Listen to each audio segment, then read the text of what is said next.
মধ্যবিত্ত হলে লড়াই তোমার জন্মগত অধিকার। একটি বাস্তবমুখী ও প্রেরণামূলক গল্প। ছেলের নাম রাহুল। জন্ম এক সাধারণ মধ্যবিত্ত পরিবারে।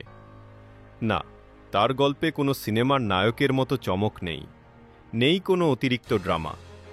আছে বাস্তব, রুক্ষ, নির্মম বাস্তবতা, যেখানে প্রতিটি দিন মানে একটা নতুন চ্যালেঞ্জ।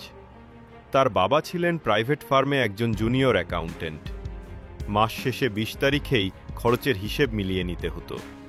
মা, একজন গৃহবধূ, সংসারের প্রতিটি খুঁটিনাটি সামলে রাখতেন যেন এক দক্ষ ম্যানেজারের মতো।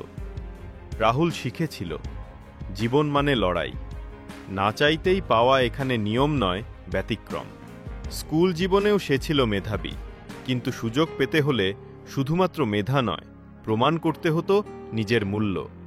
সে পড়াশোনার পাশাপাশি টিউশন পড়াতো। উৎসবেও নতুন জামা কেনার আগে ভাবতে হতো, ঘরে সবাইকে দেওয়া যাবে তো? কলেজে ঢোকার পর কঠিন বাস্তবতার মুখোমুখি হতে হয়েছে তাকে। সেমিস্টার ফি, রেফারেন্স বই, অনলাইন কোর্স, সবকিছু যেন এক একটা পাহাড়। সে পার্ট টাইম ডেলিভারি বয় হয়ে কাজ করেছে, কোচিং সেন্টারে ক্লাস নিয়েছে, শুধু নিজের স্বপ্নকে ধরে রাখার জন্য। তবুও বহুবার ব্যর্থ হয়েছে। একের পর এক চাকরির ইন্টারভিউ থেকে আমরা আপনাকে জানাবো শুনেছে। রাতের পর রাত নির্ঘুম কেটেছে নিজের যোগ্যতা নিয়ে প্রশ্ন করে।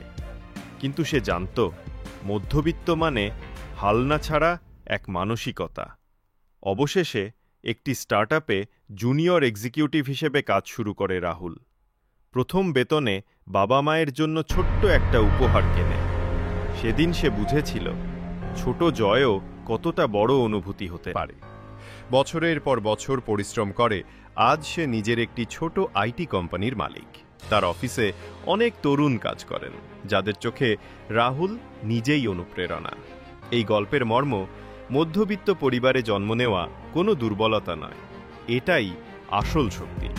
এই শ্রেণীর সন্তানরা জানে কিভাবে অল্পতে বাঁচতে হয়, কিভাবে ধৈর্য রাখতে হয়, আর কেমন করে স্বপ্নকে বাস্তবে রূপ দিতে হয়। মধ্যবিত্ত হলে লড়াই তোমার জন্মগত অধিকার, কিন্তু সেই লড়াই একদিন তোমার পরিচয় হয়ে দাঁড়াবে।